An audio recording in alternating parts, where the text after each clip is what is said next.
Hello everyone, Freemantle here.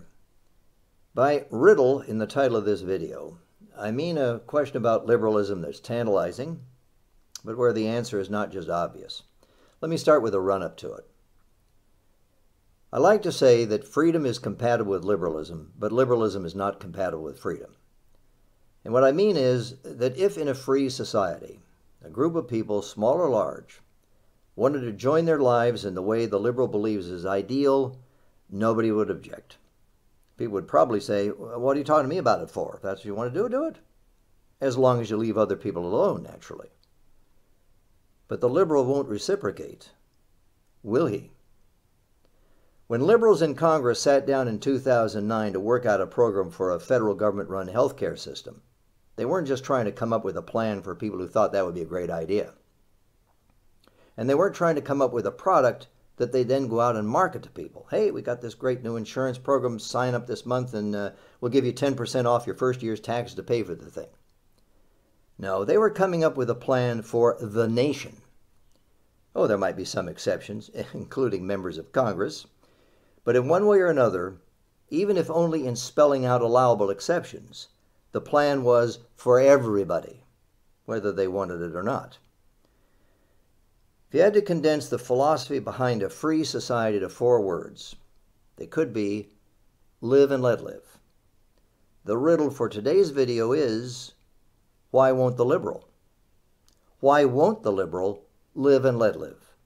Why does everybody have to be marching along with him, whether they share his turn of mind and heart or not, just as long as they're in the ranks and they're marching along in the right direction at the right pace?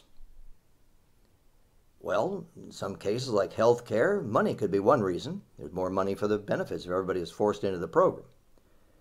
But the important cases have nothing to do with money. They're about something much deeper in a person. Money is a strong motivator in a lot of lives, that's certainly true. But however strong, the motivating power of money pales away almost to transparency compared to what's at stake for the liberal in his welfare state programs and policies. And that is his identity. The person he is, who he is to himself, from his own point of view. He looks around at the world too, and at the people in it. And he believes that the core of each one of us is the same as the core of himself. He believes he knows firsthand, from himself and from observing other people, what is deepest, most profound about the human person and the human condition. And what he sees or senses or feels is that an individual person is incomplete.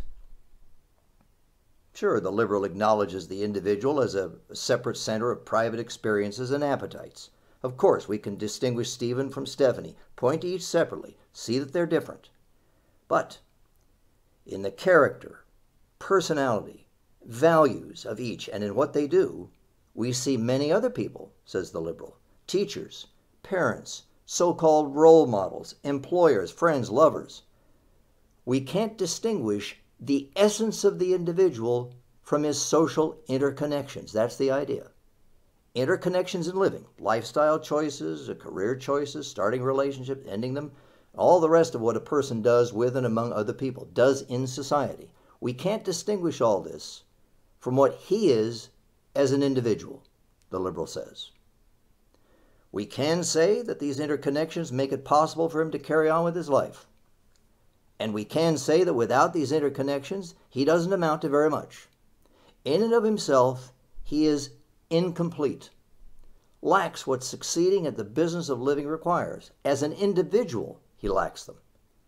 As an individual, he is basically, not entirely, but fundamentally, in his roots, in himself, he is inadequate for the tasks of living.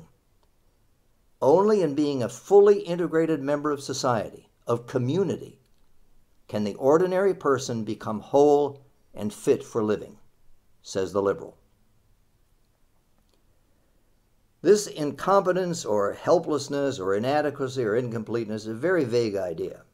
I talk about it in another video called Can Do, but I won't detour to discuss that now. Let's look at its other side, at what completes a person.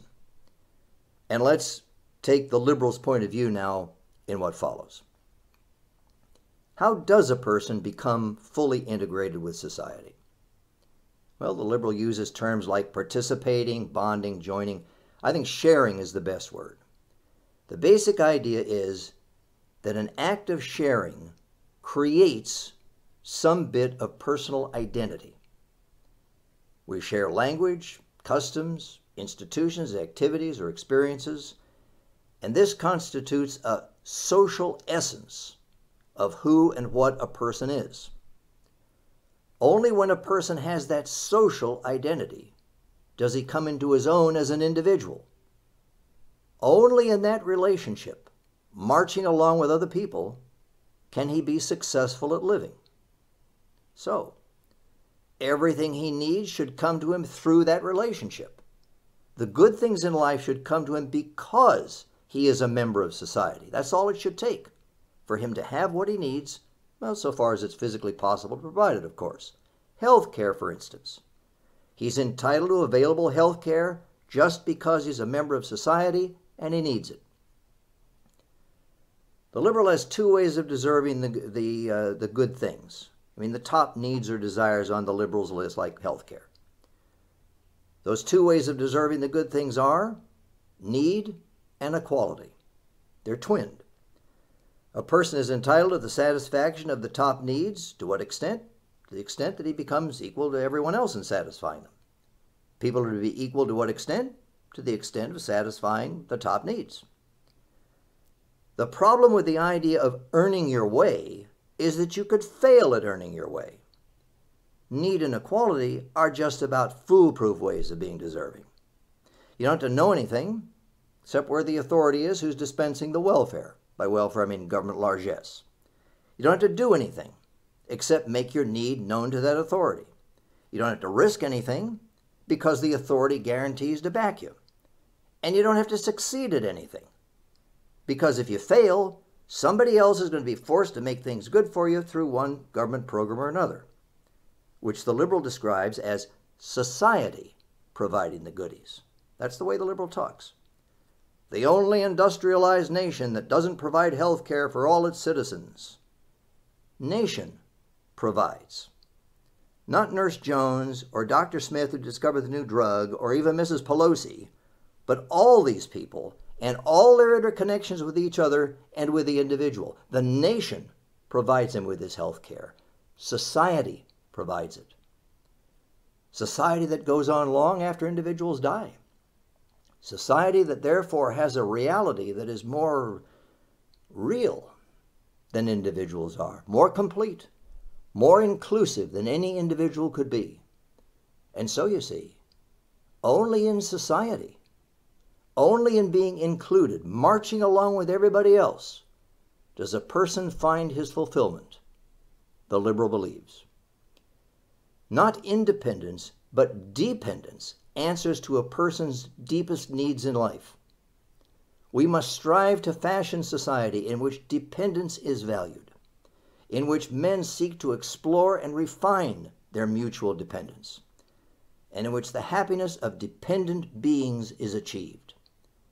We need not to value independence so much as to recognize our dependence on one another. So we must all move together. We should not, as the non-liberal says, live and let live. We should live together. Some people do not recognize this, the liberal is sad to say. They've been corrupted by tales of independence, individualism, self-responsibility, freedom, and so forth. So as good liberals, we have to keep pushing, campaigning, raising the standard for the entitlements that incomplete individuals have in a decent society. And if people still don't get it, well, we have the law. Basic liberalism and its welfare state have almost no plausibility unless one believes in a sufficiently profound individual incompetence, just as a matter of being a human being.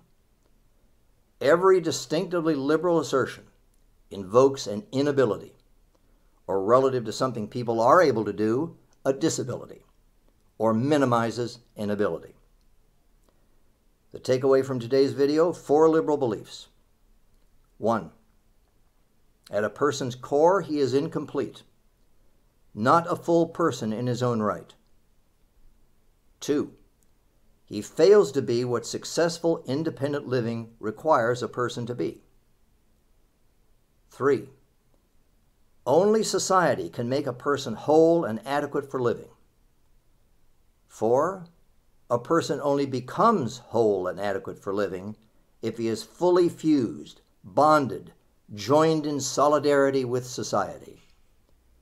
And that is why the liberal will not live and let live. Thank you for listening.